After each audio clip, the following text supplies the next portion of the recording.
Here's what I think should happen. The movie should begin with where Endgame ended, with Tony dying. And stay in his perspective. This is that Tony. He somehow, after dying, slipped into the multiverse. Because he had all the energy, the Infinity Stones going through his body. Something happens. His spirit got stuck in time. He ends up in that world that Thanos went to when he snapped and saw Gamora for half a second. Like he went to the world of the dead, but it's like in between the multiverse. And he's become some unstuck being in time.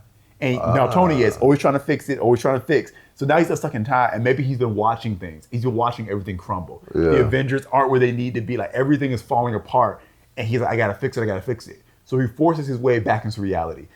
When he was in the cave, or the box of scrap, when he was in the cave, he built a way out. What if he's lost in the world of the dead of the multiverse, and he builds and constructs and sciences his way out? He learns magic, he learns science, and he breaks his way out. And maybe there's some being, it could be a Beyonder, let's go to Beyonder, or the Watcher, and he's kind of walking with this person like, you're outside of time, you can't interfere, but you're stuck in time, this is your reward, you get to watch things. He's watching it all fall apart. He's watching the encouragement, he's like, I could fix this, I could fix this, I could fix the multiverse. I can see and that. So he starts to go a little crazy, and he breaks loose, takes some Beyonder power, some Watcher power, builds a suit of armor, becomes Doom, and he's traveling through time. And he's seen everything that has happened, how it ends, and he's trying to go back and fix it. So he's the hero of his story. Start the story from there, and that's who Dr. Doom is. So I kind of hate it, but I think that's the best way to go. No, I think the way you just set that up is cool because that is interesting. So what you're saying is this not being that doctor. Okay, so basically you have all these different versions of people. So from your standpoint, it's not a Victor Von Doom in existence. There is Tony just becomes Doom. So this is not at all comics Doom in any type of way. Okay, that's my guess. That's my guess. I think because that's who the Russo Brothers know. And if you're re-releasing Endgame, why re-release Endgame? Yeah. Because Endgame is full of a bunch of characters that are not going to be in this movie, or it's full of a bunch of characters, and the characters that you would want to remind people of are the ones that, if you get Fantastic Four, all these people like that, New Avengers. And it's like, but what's important about this movie? Steve went off, Tony died. So if this is a sequel to Endgame, it's what happened, what if what they did led to everything else happening? What if that caused the issue of these encouragers? Because again, we don't have Kang anymore, so we can just say that the events of Endgame created the mess that's about to happen now. Wow. And that's what's been going on, is that they did the things they did in Endgame, it didn't quite work. They messed something up, and Tony's trying to fix it. I mean, that honestly does sound, I know you're not a fan of that, but that actually does sound kind of cool. Yeah. But I guess it would be cool if he wasn't Doom. Like, if they weren't wasting Doom. Exactly. If it was anybody else but Doom, you had created some new mystery character, it would be great. But they had to pick a character that, why did they do Doom? I mean, Doom was always, they were going to do the Kang Dynasty movie. Then they were going to do Doomsday. Then they were going to do Secret Wars. Or was it reversed? It might be Kang Dynasty, Secret Wars, Doomsday. I don't remember. But Doom was eventually going to show up. Yeah. So I'm like, they scrapped the plan because of Jonathan Majors. My question is, why did the Russo brothers choose Doom? Or they were forced to use Doom, and they said, well, let's get Robert Downey Jr. back. Because they could have done something different. Yeah.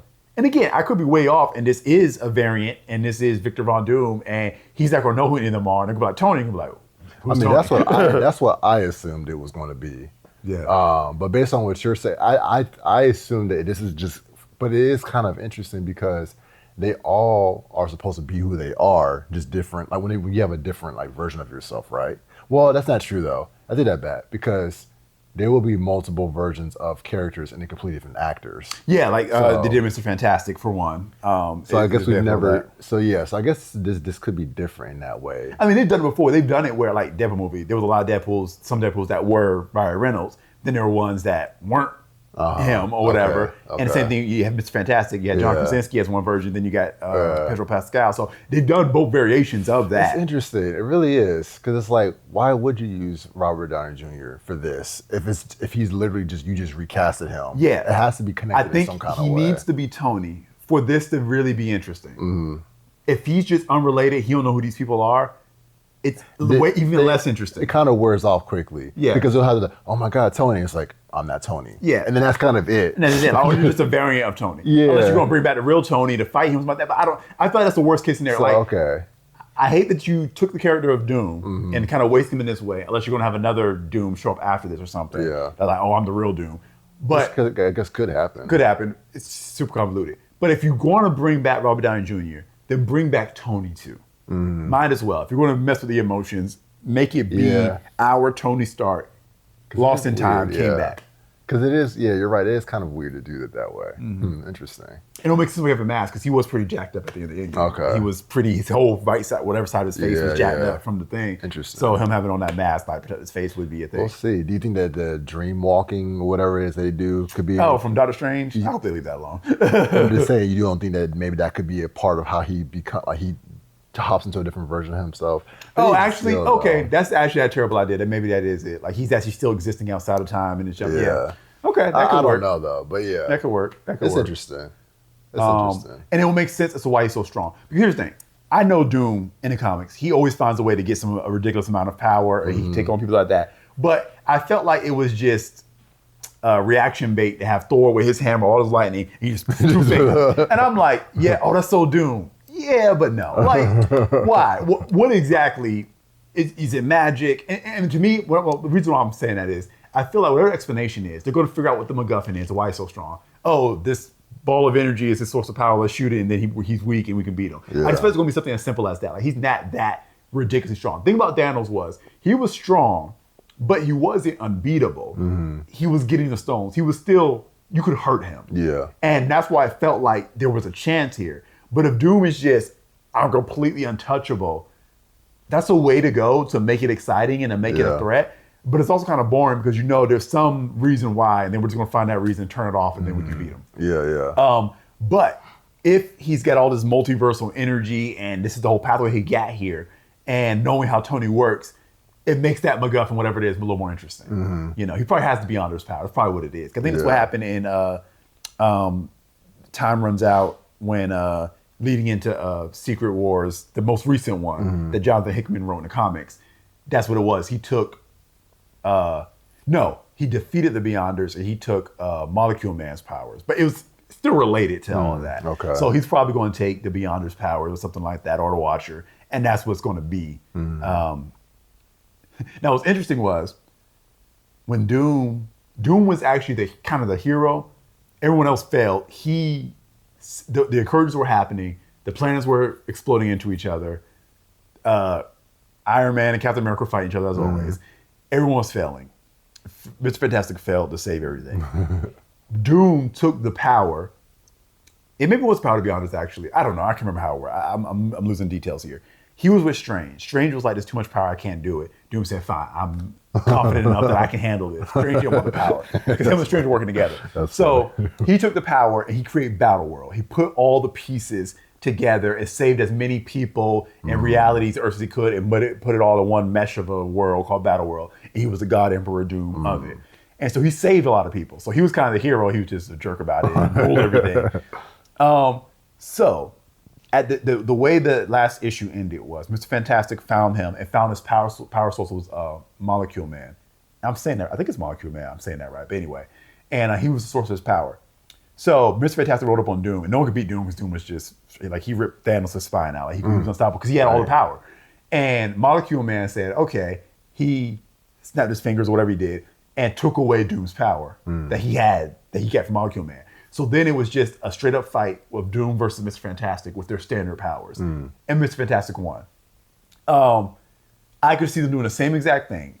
Doom's got his power from somewhere. Someone does something. Spider-Man gets up somewhere, sacrifices himself, and turns the power off. And then it's just Tony versus Steve. And they're slugging it out kind of thing. I can see it being that way. Oh my goodness. Now, the only problem with what I just said, the whole idea of that being Tony, is that you're messing up his legacy or making him a villain. That's the one thing. You'll be messing up Tony's legacy. So either you gotta end it with him sacrificing himself to save everybody. Right. He's got to be ultimately he got to do something heroic again. Now, if Secret Wars is again the next movie, you could end it with him putting the worlds together and sacrifice himself again and die, and then there's a new villain in Secret Wars. Yeah. Or they could go the whole route and he's the villain again in Secret Wars. Like, you could just follow the comics basically. Like we could literally just follow the comics. Yeah. We could. Yeah, I mean, what you said was cool, and I do agree. But yeah, you're right. It would undo the fact that how he ended was very heroic. It was very, we've all made our peace with this whole thing. Tony died, all stuff like that.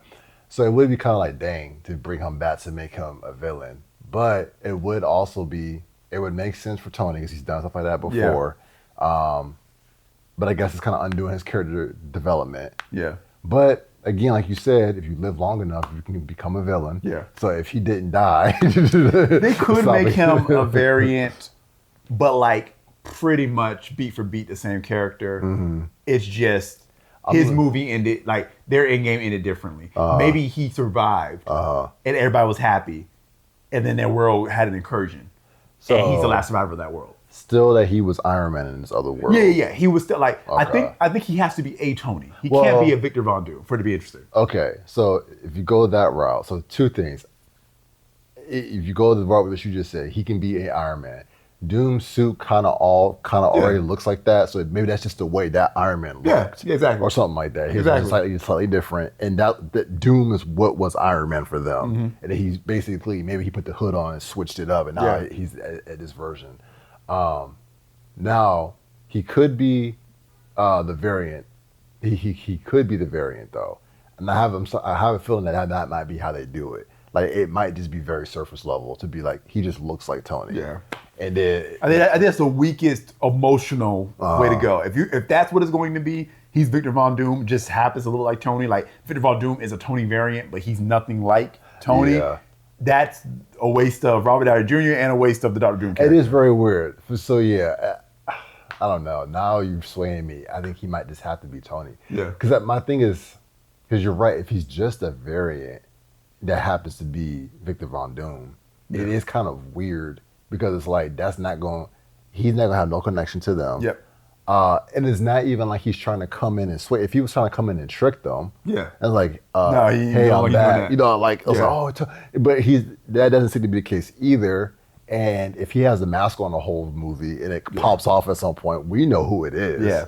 So it is, I don't know. I guess it's just, it's got to be Tony, which, again, you mess up his legs if you do that. Yeah. Probably the happy middle is an Iron Man variant, but he's beat for beat the exact same character. It's going to probably just be one that. Twist. The whole world got destroyed. He's last survivor. It's got to be that. Yeah. It's like that's like the middle of the road way to go. Yeah, because that's a storyline we've seen before. We see a different version of a character everyone loves and yada yada. Yeah. So it's got to be that because otherwise, because then Steve can have his whole thing of like you might look like him or whatever, blah blah blah, but you're not him. He wouldn't have done this. Yeah. You know, that whole spiel.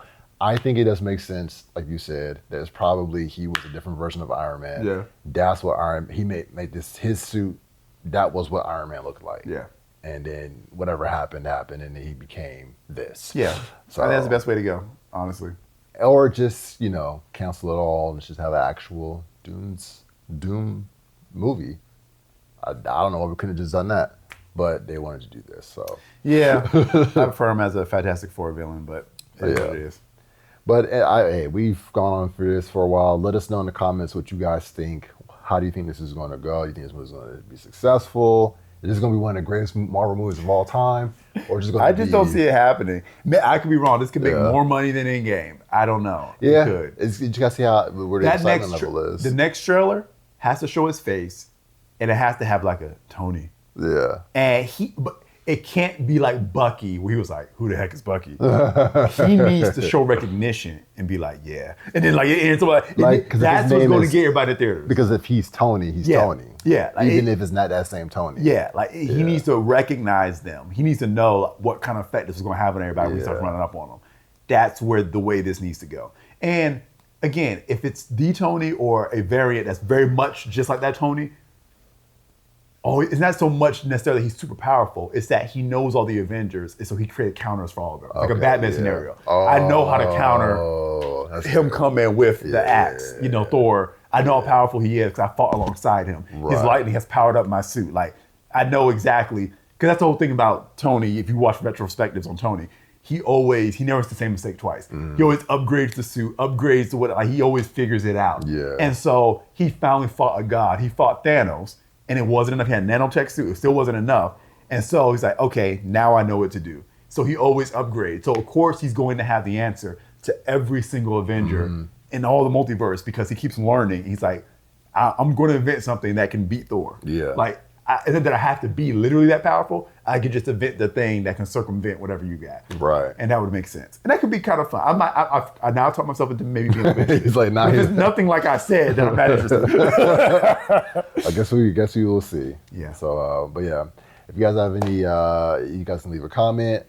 We have the link below for the Ko-fi. Yeah, if you have a suggestion, if you just want to send us a tip, because we did such a great job in this video, thank you. But if you have a suggestion for us for a video topic, you can submit and do a tip to actually get us to make a video on something, assuming it's nothing crazy, not safe for work or something like that. We don't do that here. But go ahead and drop that if you like us in the comments. So hope you like it. See you next time. Peace.